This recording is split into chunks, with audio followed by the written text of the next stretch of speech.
17.5 বছরে ফ্যাসিস্ট অপশক্তি শেখ হাসিনার জুলুম, নির্যাতন, নিষ্পেষণ, গুম, খুন, হত্যা, মিথ্যা মামলা, এক কথায় গোটা বাংলাদেশের মানুষ মজলুমে পরিণত হয়েছে। আসসালামু আলাইকুম ওয়া রাহমাতুল্লাহি ওয়া বারাকাতুহু।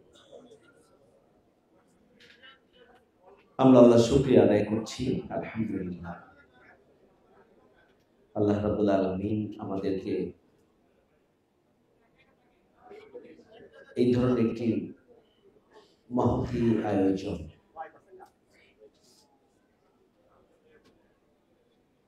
যে আয়োজনে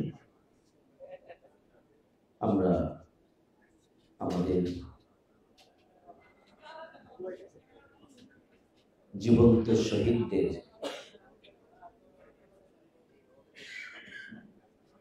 কীর্তিগাথা, 2024 আন্দোলনে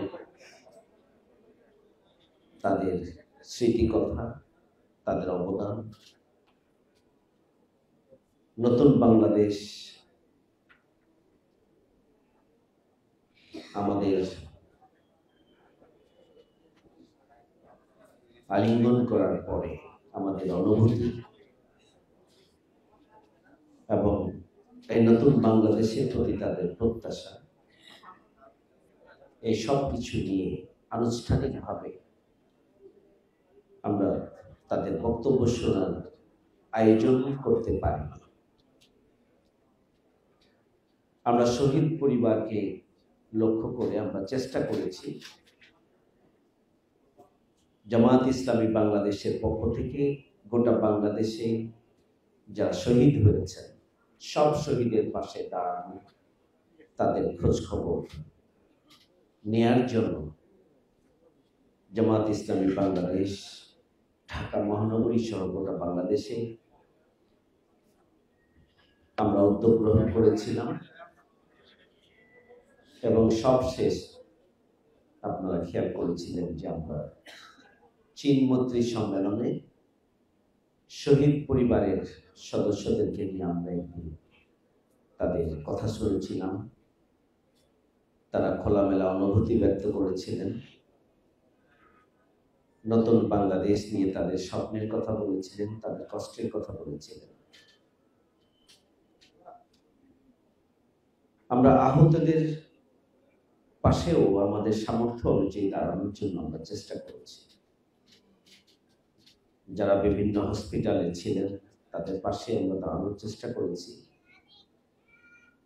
থানায় থানায় যারা অবস্থান করেছেন, আমাদের নলেজে যারা ছিলেন, আমরা চেষ্টা করেছি স্থানীয় সংগঠন, মহানগরী সংগঠন এবং কেন্দ্রীয় সংগঠনের মাধ্যমে আমরা তাদের পাশে দাঁড়ানো,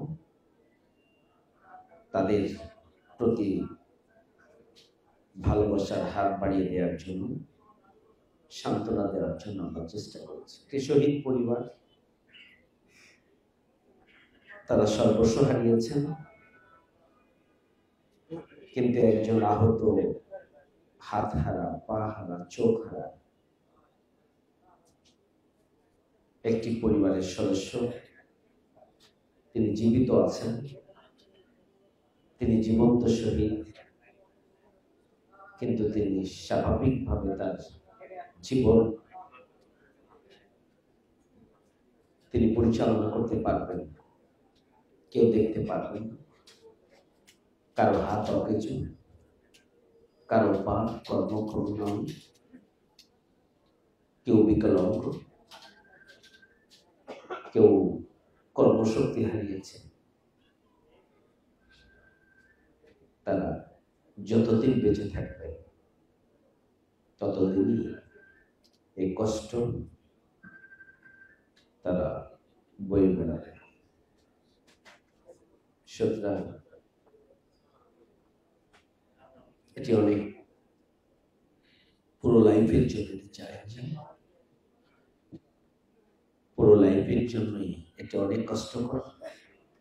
যেমনি ভাবে ব্যক্তির জন্য কষ্টকর, ঠিক তেমনি ভাবে সেই পরিবারের জন্য কষ্টকর। হয়তো সেই পরিবারের একমাত্র সন্তান কর্মক্ষম সন্তান হয়তো বাড়িতেই বসে থাকছে, কিন্তু পরিবারের সদস্যদের একজন, তার হয়তো পরিবারের যাবতীয় ভূমিকা পালন করার কথা ছিল, কিন্তু তিনি তা পারছেন না। পরিবারের জন্য যেমনি ভাবে এটি কষ্টদায়, সংশ্লিষ্ট বীর যোদ্ধা, আমাদের আত্মার আমাদের নতুন বাংলাদেশের স্থপতি যারা, তাদের জন্য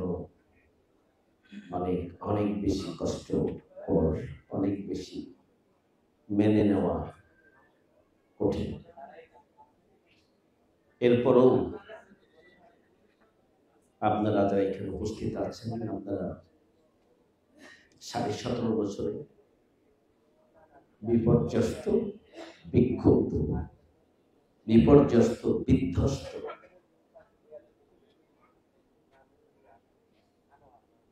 আঠারো কোটি মানুষকে মুক্তির জন্য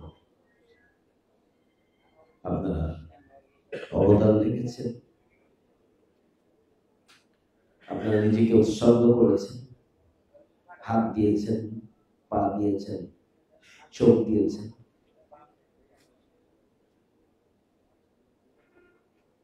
আপনারা 18 কোটি মানুষকে মুক্তি দিয়েছেন।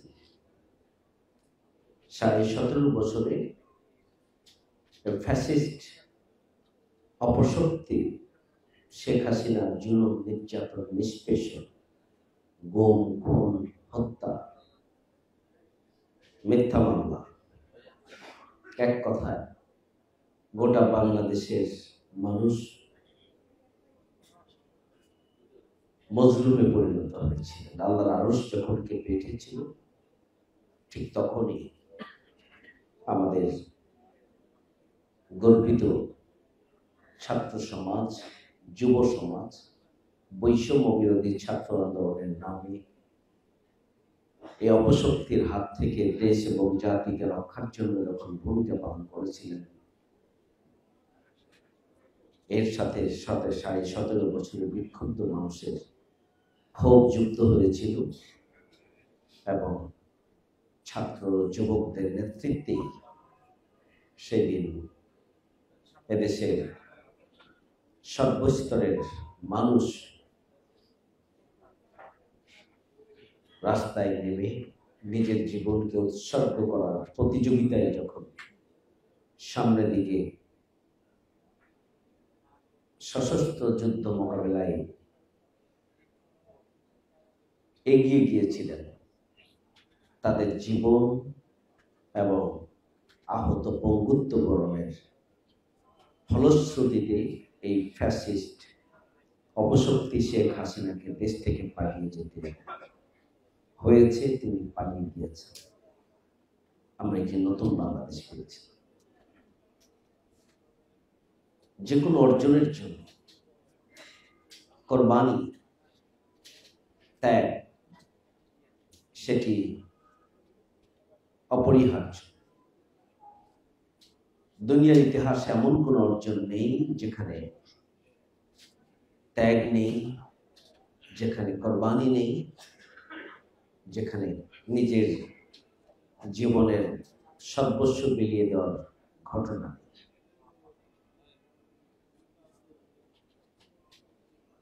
গণঅভ্যুত্থান 2024 বাংলাদেশের ইতিহাসে 54 বছরের সবচেয়ে বড় ঘটনা এবং এই দামাল ছেলেদের এবং সকল শ্রেণী পেশার মানুষের গুলির মুখে, আগ্নেয়াস্ত্রের মুখে নিজের বুক পেতে দেয়া এই অনন্য উদাহরণ বাংলাদেশের ছাত্র, তরুণ, যুবক এবং বিভিন্ন শ্রেণী পেশার মানুষ যে ঐতিহাসিক নজির সৃষ্টি করেছেন, এখান থেকে প্রমাণিত হয় যে কোনো অপশক্তি দীর্ঘ সময় রাষ্ট্রশক্তিকে কাজে লাগিয়ে ক্ষমতায় থাকতে পারে না। এটিও প্রমাণিত হয় যে যে কোনো ফ্যাসিস্ট এবং অপশক্তিকে, ফ্যাসিবাদকে যদি উৎখাত করতে হয়, ফ্যাসিবাদকে যদি সমূলে নির্মূল করতে হয়, তাহলে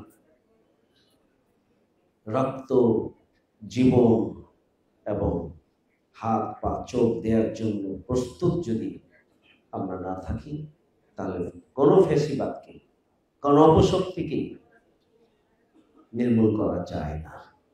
বাংলাদেশ তা প্রমাণ করেছে যে একটা দেশের রাষ্ট্রের সমস্ত শক্তিকে কাজে লাগিয়েও মজলুম জনগণ, ছাত্র সমাজ তাদের সর্বস্ব বিলিয়ে দেওয়ার সিদ্ধান্ত নিয়ে যখন একের পর এক সামনে এগিয়ে গিয়েছিলেন, তখনই আমাদের বিজয় হাতছানি দিয়েছিল।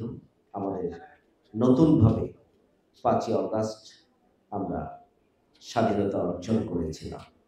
আমি আবারও বাংলাদেশ জামাত ইসলামীর পক্ষ থেকে আমাদের শহীদ পরিবারের সদস্যদেরকে আমরা কৃতজ্ঞতা জানাচ্ছি। বিশেষ করে আজকের যাদের জন্য আয়োজন, আমাদের আহত, পঙ্গু, ক্ষতিগ্রস্ত, চোখ হারা, পা হারা, হাত হারা ভাই এবং বোনদের প্রতি আমরা কৃতজ্ঞতা জ্ঞাপন করছি যে আপনাদের কোরবানি, ত্যাগ এবং আপনাদের সর্বস্ব বিলিয়ে দেওয়ার এই যে মানসিক শক্তি, তার বিনিময়েই আমরা নতুন বাংলাদেশ পেয়েছি। একটি নতুন বাংলাদেশের ভিত্তি স্থাপিত হয়েছে। আল্লাহ রাব্বুল আলামিন আমৃত্য এই বাংলাদেশকে সব ধরনের চক্রান্ত এবং ষড়যন্ত্রের হাত থেকে এ দেশ এবং জাতি যাতে ঐক্যবদ্ধভাবে ভূমিকা পালন করতে পারে, আল্লাহ রাব্বুল আলামিন আমাদের বাংলাদেশের জনগণকে সেই তৌফিক দান করুন। আল্লাহ রাব্বুল আলামিন আহত এবং হাত হারা, পা হারা, চোখ হারা সম্মানিত দেশের বীর সন্তানদেরকে এই নতুন বাংলাদেশের ভিত্তি স্থাপনে ভূমিকা রাখার বদৌলতে আল্লাহ রাব্বুল আলামিন যেন তাদেরকে দুনিয়া এবং আখিরাতে মর্যাদায় অভিষিক্ত করেন এবং সরকার আমাদের এই ক্ষতিগ্রস্ত, বিপর্যস্ত, আহত, পঙ্গু ভাই এবং বোনদের জন্য তাদের স্থায়ীভাবে কর্মসংস্থান, তাদের স্বাভাবিকভাবে জীবন ধারণের ব্যবস্থা সহ তাদের জন্য এমন ব্যবস্থা যেন সরকার করেন, এমনভাবে সম্মান এবং মর্যাদা অভিষিক্ত করেন যাতে করে আগামী দিনের পৃথিবী অবাক বিস্ময়ে দেখবে যে বাংলাদেশের জন্য, দ্বিতীয় স্বাধীনতার জন্য যারা জীবন দিয়েছে, বাংলাদেশ রাষ্ট্র হিসাবে তাদের স্বীকৃতি এমনভাবে দিয়েছে যে পৃথিবীর প্রান্তরে প্রান্তরে মজলুম জনগণের মুক্তির জন্য এভাবেই মানুষ নিজেদেরকে নিজের জীবনের সর্বশেষ বিন্দুকে এগিয়ে দেওয়ার জন্য প্রেরণা পাবে, উজ্জীবিত হবে, উৎসাহিত হবে। সেই ধরনের একটি উদ্যোগ যেন বর্তমান সরকার গ্রহণ করেন, আমরা সেই দাবিও আজকে আবারও পুনর্ব্যক্ত করছি।